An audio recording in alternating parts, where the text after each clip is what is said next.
Na sa Modified General Community Quarantine. General pamuspusan magabian na bilang Regional Director sang PRO6. Sa balita nasyonal, GCQ sa Metro Manila ginpalawig ni Presidente Duterte. Kaso sang COVID-19 sa Pilipinas, posible maglabot sa tunga sa milyon sa katapusan sang tuig sunod sa Octa Research. Maayong aga makulod, maayong aga balugabahin sang Western Visayas. Karon nga adlaw Martes, Disyembre 1, 2020. Ang inyong news team, Aksyon, DorelCabatuNo. Aksyon, BoyDuran, ang mga balita lokal pagkatapos lamang sa ni.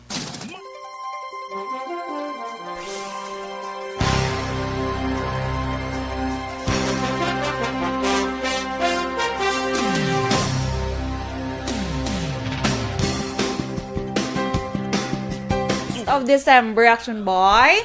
December 1, subong and may nag-celebrate sang birthday diri sa aton si Aksyon Wilma Sugato. Ay, happy birthday, Aksyon Wilma. Yes, Tita Wilma, happy birthday. Ambot kong bugtaw na si Tita Wilma, pero ginagreet na siya in advance.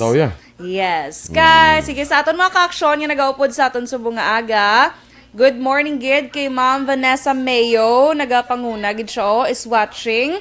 Alex Montesa, good morning. Yes, good morning, sir. Kay Sir Edwin Pineda, ara man siya Action Boy, nagapamati sa aton. Kay sa iba niyo mga ka-aksyon, nga nagaupod subong sa aton, nga aga, nagalantaw sa aton yung Facebook Live, mayong aga mga ka-aksyon. Kay Miss Kelly Jelly, good morning Action Boy and Action Dorel.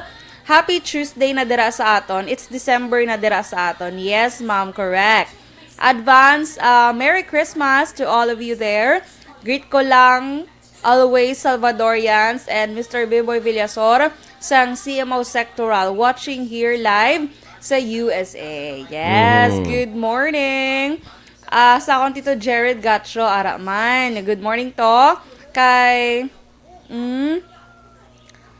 yes. Mayong aga, Sir Alex, Kapilagid lang magmayong aga, Sir. Nasi balipat kaya.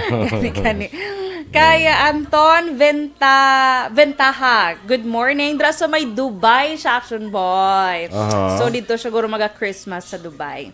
Kay Leonor Casiple, good morning. Happy birthday. Kuno kaya Tita Wilma Sugaton, hambal ni Kelly Jelly. Yes, taga Country Homes na siya. Kaya Jocelyn Kalamaan, good morning man. Julio Solis, good morning. Sige, Action Boy, go. Ikaw naman. Sakay John Evelyn Tumakin Brose, watching from Sipalay City. Oy, good morning. mayong aga Sipalay. Sa mga taga Sipalay, dra, good morning. No? Kag sa taga Hinubaan, of course, Action Doors, mayong aga man. Yes. Si RR Montuar Hinyo, hey, December 1 na, Action Boy, kagasimano Dorel. Lain sa amon ang December, pakadto na naman sa death anniversary ni Mama nila ko, no? Pero padayon lang, ano? Okay lang na siya. Okay na siya. Ang dumdumo natin kung how she enjoyed and spent her life sang Sangari buwita pa di siya. siya. Evelyn Nipomuceno, good morning man. Of course, ay si Alex Montesa na mangkot. Hi, Tita Wilma, how old are you? Ay, How young! Why na niya ginapamangkot? Ay, dahil basta babayi. Ay, muna. Babayi ko na muna mo. Hindi mo na pamangkot doon ang ila edad dya. Kaya daw gasampok ang kilay, di ba? Basta mangkot doon mong edad. Action Boy, doon na-notice ko bala ka yung Christmas tree de. Duga dako siya bala everyday. Aha. Kaya matama tara And kayo then, makita. ay, Or mas imo bangko na panubo mo lang. Man masinubo lang. Pwede ko naman pataas-taas mo din. Ay, amo pala gini na kaya naman i-decide. Sige. Anyway, sakay Selmari, Entera, ara siya Action Boy. Dra siya sa may Bahrain, Action Boy. Bahrain, okay. Dionisio Telebrico, may agaman. Sakay Flora May Bakuli Mirasol. Good morning, man. Len J. Tijano from Quezon City. Ronilo Niniel kay Corazon Villases Gayo. Kag kay Danny Pormes Salomante from Dallas, Texas. Oy, taga Texas mangali. Oo. Si Danny Pornes Salomante, Dallas, Texas. Yes. Kay Migo natin Edwin Pineda, Black Orchid. Good morning, boy. Black. kay Yung mga naka-black ka-black. ko. Oo, dosi ka. Ando na yan, dosi ko. Ka naging si Maleficent ka naging diyaw. Atsod. Oo. Will. Ma-Earl. Naman siya, boy. May agaman kay Turco Jongko. Aga pa ni siya. Kay... Ay, ara siya. Manukot naman siya. Di ba? Lukot na sa aga pa. Okay. Sige, standby na sa mga balita lokal.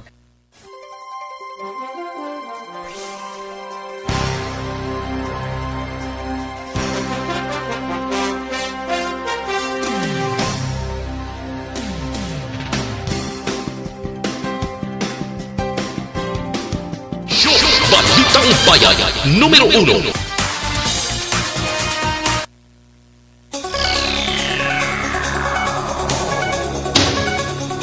Aksyon Radio Philippine Standard Time, alas 6:07 sa detalye na sa aton mga balita lokal. Umpisa karon nga adlaw ang syudad sa Bacolod ginpaydalom na sa mas halog nga quarantine status. Ini kasunod nga kalakip na ang syudad sa Modified General Community Quarantine Status handig man sa anunsyo ni Presidente Rodrigo Duterte. Sa diin ang mga lugar iya nga nagapabilin sa General Community Quarantine amo ang National Capital Region, Batangas, Iloilo City, Tacloban City, Lanao del Sur, Iligan kag Davao City. Amo lamang ang nagapabilin sa General Community Quarantine. Sa madumduman, una ginapilahap ni Bacolod City Mayor Evelio Gina Diaz sa National Interagency Task Force ngay downgrade na sa MGCQ ang syudad sa bulan sa Disyembre kasunod sa improvement nga nakitaan sa sitwasyon sa kaso sa COVID-19. Magabiya na bilang direktor sa Police Regional Office sa PRO6 si Brigadier General Rene Pamuspusan kag pagabuslan ni Brigadier General Rolando Miranda. Sino kay Lieutenant Colonel Joe M. Malong, spokesperson sa PRO6, umpisa Desyembre 1, 2020, formal na nga magadumala si Miranda sa PRO6. Dugang panimalong si Miranda ang naggraduar sa Philippine Military Academy Class 1990. Antes ginassign sa PRO6, ini siya ang gikan sa Manila Police District kag nangin Regional Director man sadto sang PRO18 Negros Island. Samtang si Pamuspusan na nakabaton sang order sa Nobyembre 29 nga ini ay gasaylo sa Directorate for Plan sa National Headquarters. Nagserbe ini sa PRO6 sa sulod sa isa ka tuig kag tunga. Pati gayunon ang formal nga turnover of command sa Disyembre 2, 2020, las 3 ng hapon sa PRO6 Headquarters. Patay naman ang isa ka 17 anyos kagitakabig notorious o kung masupog nga kawatan matapos gintiro kahapon sang kagahon sa Purok Bayanihan, Barangay Villamontes, syudad sang Bacolod. Ang biktima na kaangkon sang madamo apilas tugas ang pagtiro gamit ang kalibre 45 nga armas lutang. Nakuha sa kapulisan sa eksena sa insidente ang 5 ka basiyo kag 5 ka slag sang kalibre 45. Sunod kay Police Major Charles Sever, ang hepe sa Police Station 4, nakita na lang sa mga saksi nga nagadalaga ng biktima matapos namatian ang asod-asod nga lupok. Nagapating kapulisan nga posible ginbantayan ang biktima sang mga suspetsado kag gintiro nga nagresulta sang iya kamatayon. Sunod kay Sever, kilala sa hayo nga Spider-Man kag ginakabig nga Robin Hood sa ila lugar ang biktima sa din siya ang gintiro. Dunga man ni Sever, madamo na nga beses nakapalagyo sa SDC ang ining biktima nga may madamo sa warrant of arrest. Dunga pa ni Hiver, imbulbado ang ining biktima sa mga kasong robbery, theft, illegal possession of firearms kada kapatiro sa lugar gamit ang sulpak. Patay ang amay samtang nakaluwas ang anak sa pagpangluthang sa Purok Tayuman, Barangay Santa Rosa, Banwasang Mursya. Ang biktimang ginkilala kay Leonardo Garcia Jr., 34 anyos, sang Barangay Minoyan, sa kamuman nga Banwa apang temporaryo nga nagapuyo sa lugar nga tabuan sang insidente. Sulod kay Police Lieutenant John Paul Tabuhara, ang hepe sang Mursya PNP, nagapungko ang biktima upod ang minor de edad nga anak nga lalaki sa guwasang puluyan sang iya Iloy sang ginluthang sa wala makilala nga suspect. Dugang palitabuhara ang suspect ang nagbakal pa sang gasolina sa motorsiklo sa Tiangge sang Iloy, anti siya ginluthang sa wala may baluan nga rason. Giningagaw pa nga madala sa Mursya Rural Health Unit ang biktima apang gindeklarar nga patay. Na-recover sa otoridad ang 4 ka basiyo sang kalibre 45 nga armas lutang sa natabuan sang insidente. Inisyal nga rason amo ang timalos sang suspect sa pamilya. Samtang pilaso naman ay sa kaminor de edad natapos ginbuno sa sitio Yanog, Barangay Tampalon, syudad sang Kabangkalan. Ang ining biktima hungod lang ginhinago niya siningangalan pero nag-edad ni 16 anyos, lalaki, samtang ang suspect ginkilala naman kay Romy Suyo, 30 anyos, tanan tumuluyo sa Maman nga barangay. Sunod sa investigasyon sa Kabangalan PNP, ang ining 16 anyos ang yamay kang utod lakip na si Suyo, upod pa nagainom. Apang naglalisay ang magulang sini kang suspitsado, angot sila trabaho, kaapang siya ang ginbuno. Nakaangkon sa pilas sa tiyan ang biktima karong ginabulong sa Lorenzo Zyco District Hospital sa siyudad sa Kabangkalan. Nagapalagyo naman ang suspitsado matapos mahimo ang ining krimen.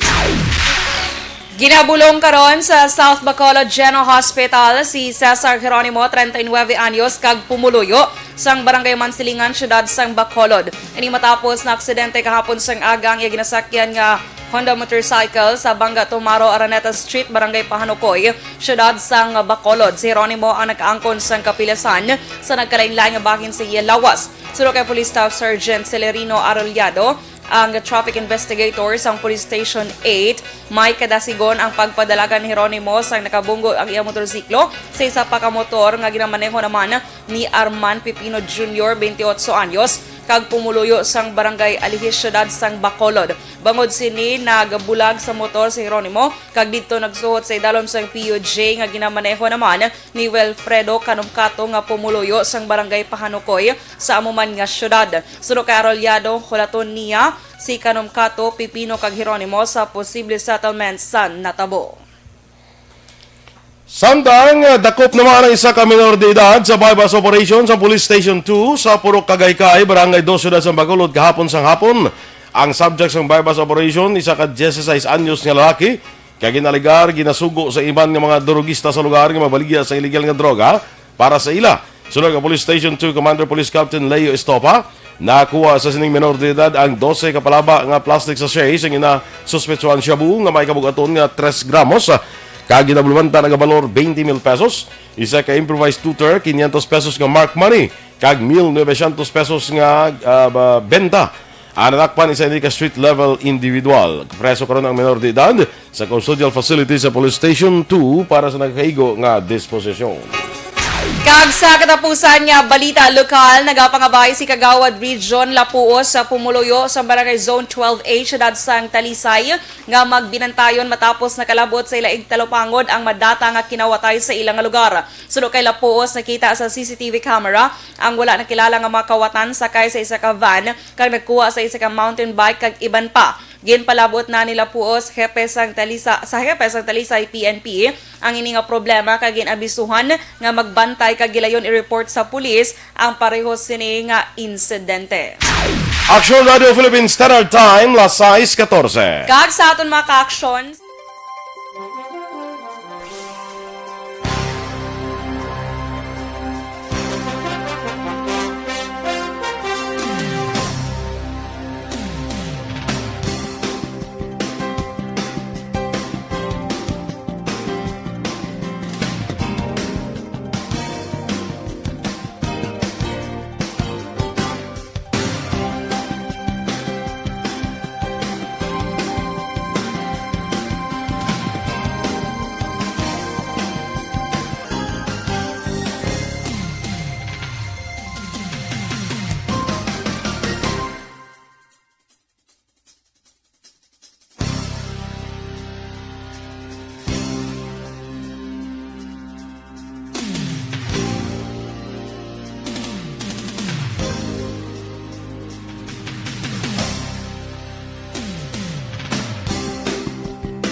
executive order na si Mayor, no?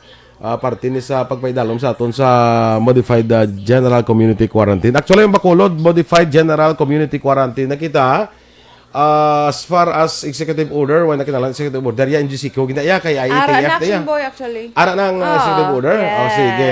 Ang sa curfew na dala, wala? Dali lang. Kara sa ton Facebook in post na siya action boy. Sige. Ilang taon na karon ang executive order, no?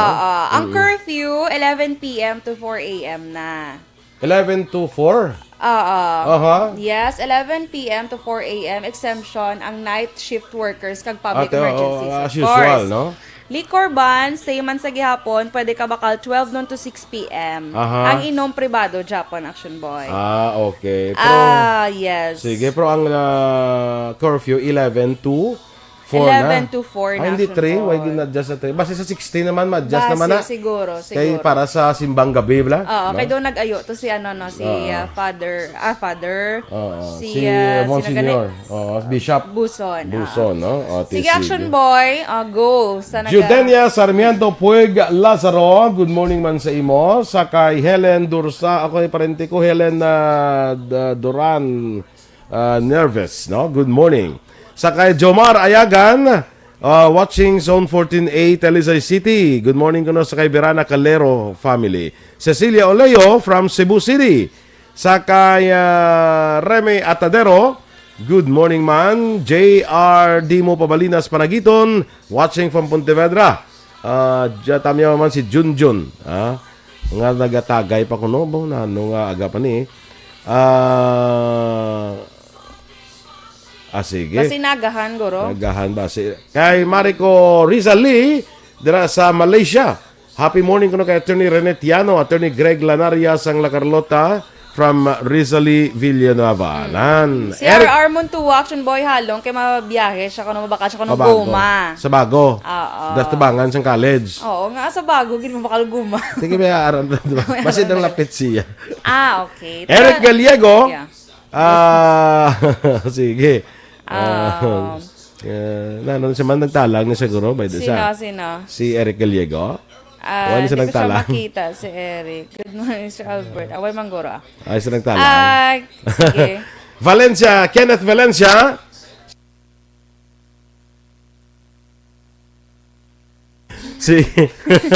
Tiling ko ba siya nagtalang sa Blau? Angel Grace Panilason. Monitor lang sa MV Sunshine Pride sa Onahama, Japan. Nag-encourage lang dira sila. No? Good si morning. Rizali, action boy, wala mo nabasa, guro ay. Basa ko na. Ganito itong mga basa abogado, mo? mga amiga, kilala ya. Sige. Gracia Hareta Horvidalia. Good morning man from Silay City. Sige. Kaya attorney rin at Trinegle Tiano. Si Susan Jaime Allen dira sa Houston, Texas. Good morning man. Yes. Gracia Careta Horvidalia. Good morning. Dira sa may silay. Pinky Terwell, happy Tuesday. Greet niya lang ko ng tanan niya faculty members sang V. Kauntoy Elementary School. Nga ginapangunahan ni Ma'am Alegria Magtang Portal. Classmate. Classmate mo? Si si Ma'am Alegria. Okay. Kay Dennis Richard Tiboroma, And I Go Back to December. Kanta ni siya. And I go back to December all the time. Amo na, abi ko na, and I go back to December. Hindi na. Taylor Swift ni siya. Ate. Ay, ano to? Ano to ba si kita na? Abi ko na, amo na balaan ni Sir Ilrio mo. I go back to December when summer is gone. September. September niya, guro. Ay, naanong action boy man. Sige. Okay. Sige. Okay. Happy New Month to all action boy. Sige. Standby lang sa mga balita national.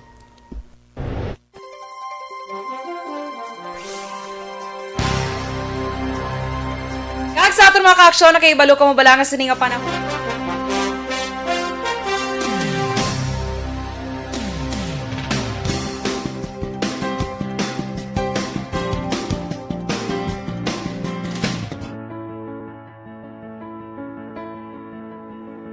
Ilang bagyo man ang dumaan, tayo magtutulungan. Katuwang ang MBC stations, DZRH Radio, DZRH News Television, Aksyon Radio, Love Radio, Yes the Best. Aksyon Radio Philippine Standard Time, las 6:22, detalye na sa aton mga balita nasyonal. Liwat ngayon palawig ni Presidente Rodrigo Duterte ang General Community Quarantine sa Metro Manila tungtol sa Disyembre 31 agud mapungga na paglaptapas ang COVID-19 sa sining panahon sa Paskwa. Sa public address ng Presidente, lakip sa mga lugar nga naka-GCQ amo ang National Capital Region, Batangas, Iloilo City, Tacloban City, Lanao del Sur, Iligan kag Davao City. Samtang ginpaidalom naman sa Presidente ang nabilin nga parte sa pungsod sa Modified General Community Quarantine. Una, ginrekomendar sa mga alkalde sa Metro Manila nga ipabilin ang GCQ sa NCR tungtol sa katapusan sa 2020 sa tuyo nga mapungga ng posible pagsaka pa sang kaso sa COVID-19. Ginpahayag sa Octa Research nga dako ang tsansa nga maglabot sa tunga sa milyon ang kadamuon sa kaso sa COVID-19 sa katapusan sa tuig 2020. Sunod sa grupo ang total infections posible yara sa 470,000 tubtob 500,000 pag-abot sa Disyembre 31.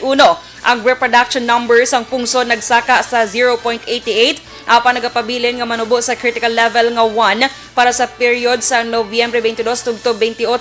Sunod sa grupo ang value nga magtaas sa uno nagakahulugan nga ang virus padayon pa nga nagalapta. Sa nakit-an sang Octa Research dako nga rason sa pagsaka sa kaso sa nagkalain-lain nga lugar sang pungsod amo ang community transmission kasunod nga amat-amat na ginbuksan ekonomiya kag ang mga tawo nagakapaslawan nga masunod ang minimum health standards. Gin-classify sang Octa Research ang National Capital Region kag 7 pa kaiban nga lugar bilang areas of concern sa posible pagsaka sa kaso sa COVID-19.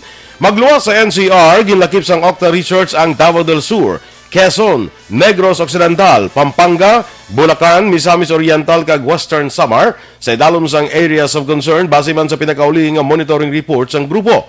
Gin-categorize man ang syudad sang Makati, Lucena, Batangas, Davao kag Pagadian bilang high-risk areas matapos naka-record sang madamo ang kaso sa kada adlaw.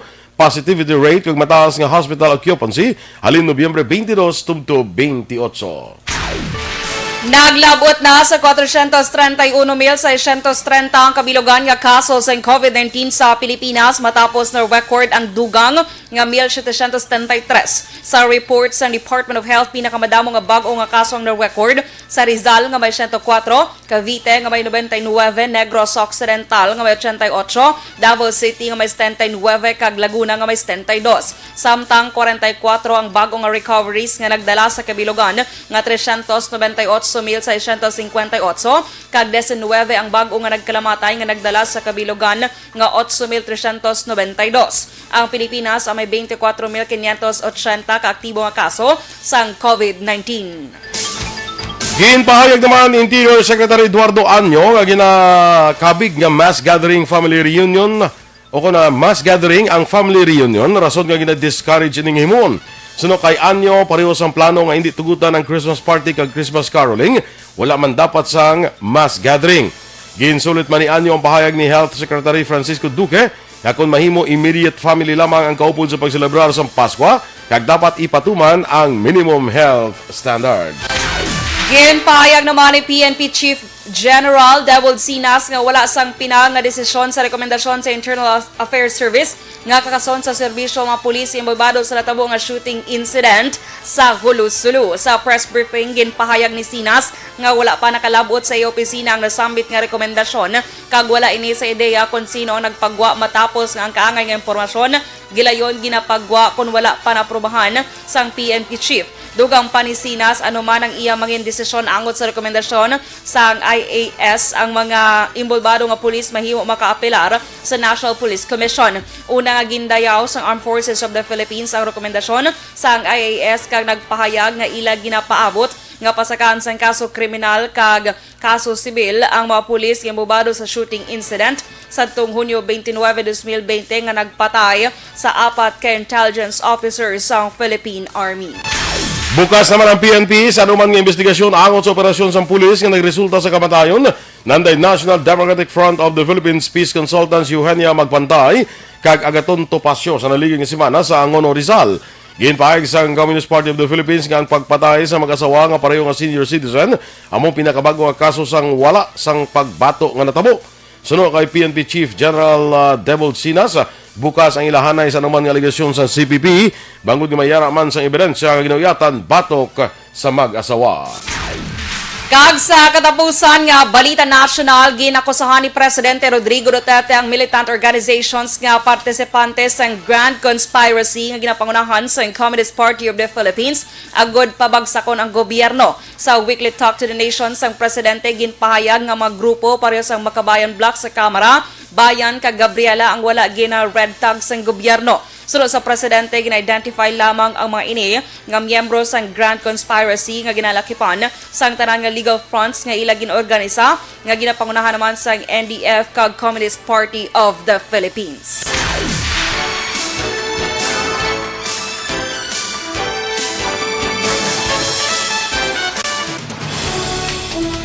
Aksyon Radio Philippine Standard Time, las 6:28. Good morning, anay dira kay amigo naton Andy Delgado sa Japan, no? Good morning sa imo. Amalia Alub Antilan, maing agaman. Carmelo Halandoon. Sige, alang-alang na kita sa aton nga panahon, mga ka-aksyon.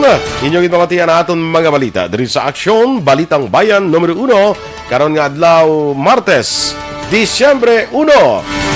Unang adlaw sa bulan sang Martes. Sang bulan sa Disyembre. Standby na kita sa Aksyon Balita Morning. Akon sa Aksyon Report second portion. May kaupo ninyo sa Aksyon Fred Salanga. Balikay kita sa aton dugang nga mabalita sa Aksyon Balita Morning Edition.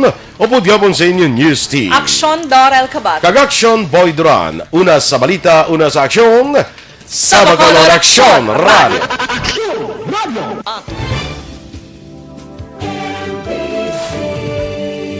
Manila Broadcasting Company.